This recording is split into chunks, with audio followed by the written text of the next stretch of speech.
I have to tell you, you may be surprised about this, that I'm a bit nervous about the next step. People have kept on coming up to me over the last couple of weeks and said, Simon, everyone will be watching you. This could be one of the most important speeches you've ever made. And whatever you say, people will probably misinterpret it and say you're causing trouble. So I decided I had two options, and I decided I better plump for the safe option, which was not to make a speech at all. I did seriously think about it. And then I thought, actually, I'm not known for turning down opportunities to make speeches, and I'm blown if I'm going to do so this time. So here goes. First speech, Simon Hughes as Deputy Leader of our team in the Commons.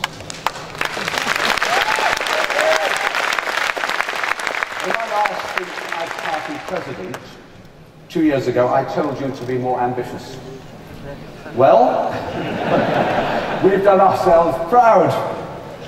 What a year this has been. Millwall promoted, a coalition, and with the Tories. And then since May, when the new government was formed, 4,500 new members joining us. And in Liverpool, we reached our largest conference ever as a party. Under Nick's leadership and with your work, Liberal Democrats are in government in Whitehall for the first time ever, and the Liberals for the first time for generations. Now, last night, Nick gave me some far-fetched excuse about why he wouldn't be at my speech. He told me something about representing Britain at the United Nations. I forgive him. So although he can't be with us, I want just to start by paying tribute to Nick as leader. We could not, at this most important year in our party's history, have wished for a leader with greater determination, energy and integrity, and yes, ambition, not for himself, but for the party we all love, and determination for the liberty and social justice which Liberal Democrats work daily to achieve. He has done us fantastically well, and we owe him enormous debt of gratitude.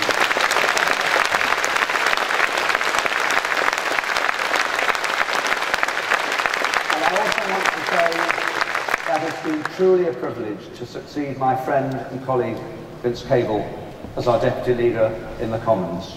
The role Vince played as Shadow Chancellor and Deputy Leader in the last Parliament, Vince, was without any doubt one of the main reasons why the public judged we were fit and ready for government. We have absolutely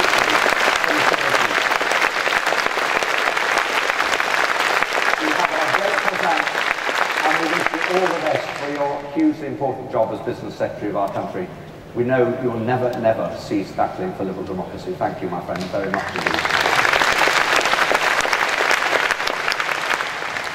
Just for the avoidance of any doubt, I'm sure not in the hall, but outside the hall, I am a rock-solid supporter of the coalition, which our party democratically agreed will last for 5 years. And one of my jobs as Deputy Leader in the House of Commons is to make sure that the decisions of government and Parliament in months to come reflect the views and concerns of all of my parliamentary colleagues, and through them, the wider party. And so I'd like to extend a warm welcome to all the people attending our conference for the first time. Our new members, diplomats, exhibitors and lobbyists, and the members of the press. I've been told that this is the first time ever that two particular national newspapers have sent their senior political editor to a Liberal Democrat conference. I have to say, hello. I can see you. I know who you are. And you are particularly welcome. And I have a tip for you and for all other first-timers. There's a very easy way to tell the difference between the three party conferences. Labour conference, some members, loads of votes. Tory conference, plenty of members, no votes. Liberal Democrat conference, I know it's daring and radical, loads of members, each with one vote. I think we should be proud of that system. The conference, this is really important. At last, Britain has in government a fully democratic party which gives all members a real say in how the party is governed and the policies we promote. We should be proud of that and recruit on that basis. And so I want to be clear with you about our job as a party. Our job as a party, our magnificent party, is to debate and decide on policies, to campaign for change, to build up the movement that is liberal democracy in Britain, and now to use all our influence in the coalition government, sometimes to put on pressure, sometimes to warn, and often to encourage, on issues which are important to us, in opposition to a like-for-like replacement of Trident. That's our position. We should be proud of it. Scrapping tuition fees. That's our position, and we should be clear about it. Always defending human rights and civil liberties, as we've just done, never backing away from that absolutely right position, and always campaigning against obscene profits and obscene bonuses whilst others struggle to make ends meet. We must not back off our liberal democratic position. And the motions we pass here and your views as members can from now on have real influence on ministers and government, and therefore the everyday lives of the British people.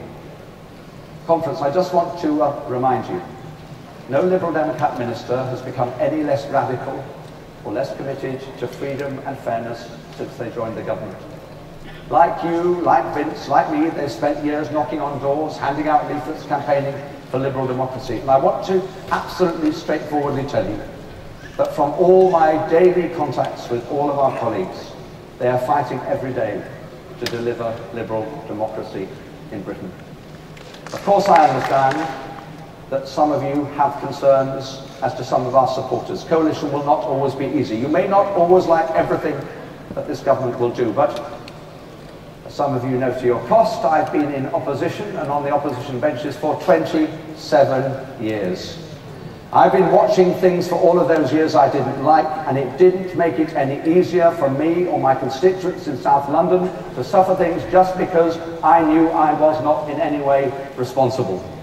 When you move from the touchline to the pitch, there's a risk you get some knocks and you get some bruises, but I tell you, you never get a chance to change the game from the touchline, and we are now on the pitch.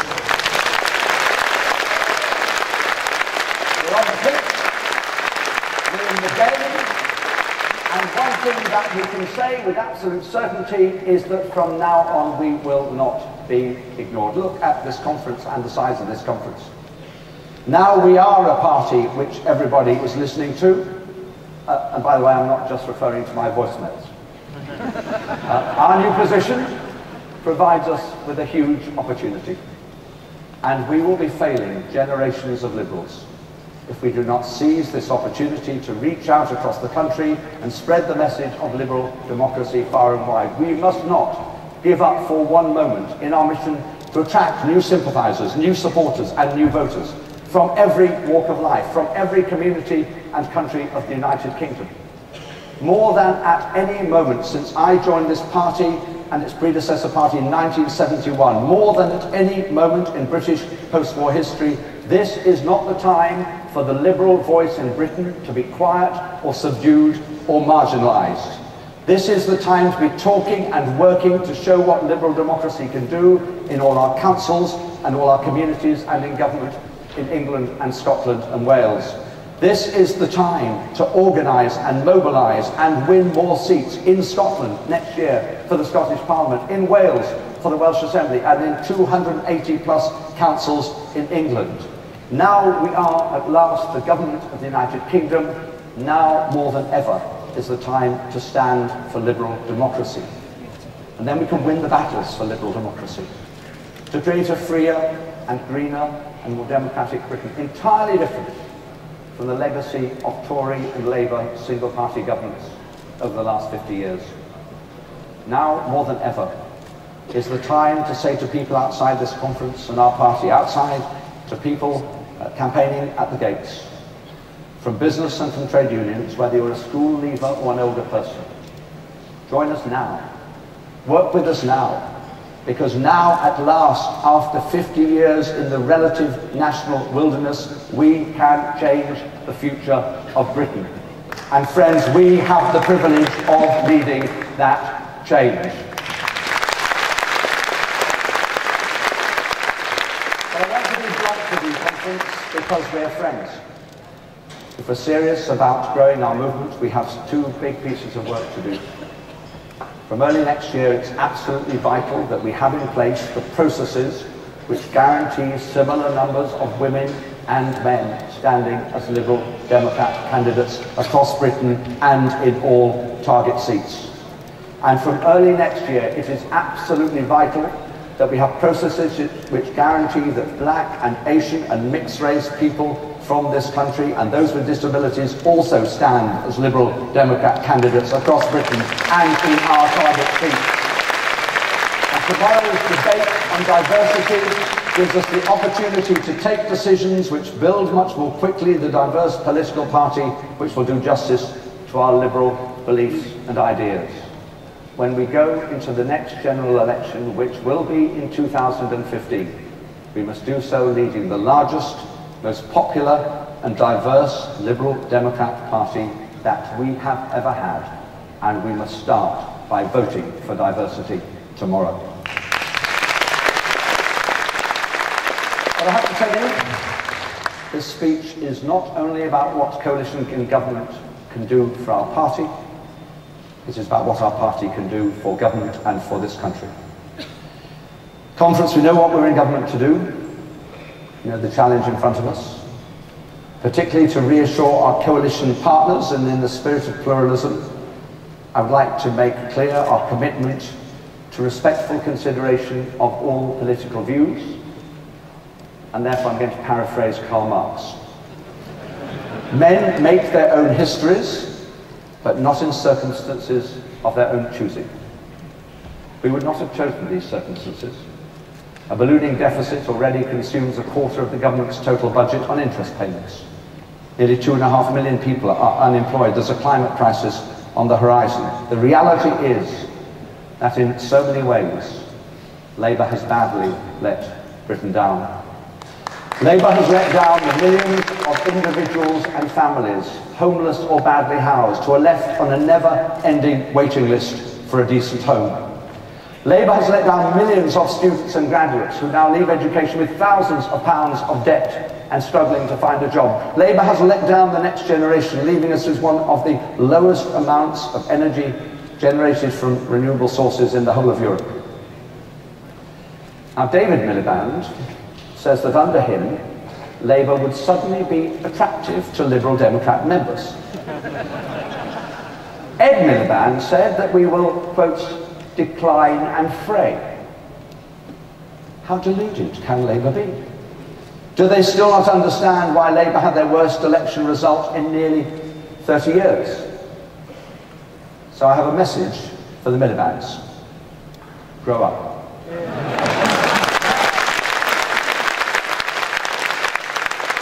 Grow up and realise that you lost the election and you let millions of people down. And so to all the people who were let down by Labour, I have a message for you too. Liberal Democrats plan to end tuition fees and replace them with a fairer system of funding our students and universities. We plan to build more affordable housing in each year of this government than any of the 13 years of Labour government. We plan to be the greenest government ever.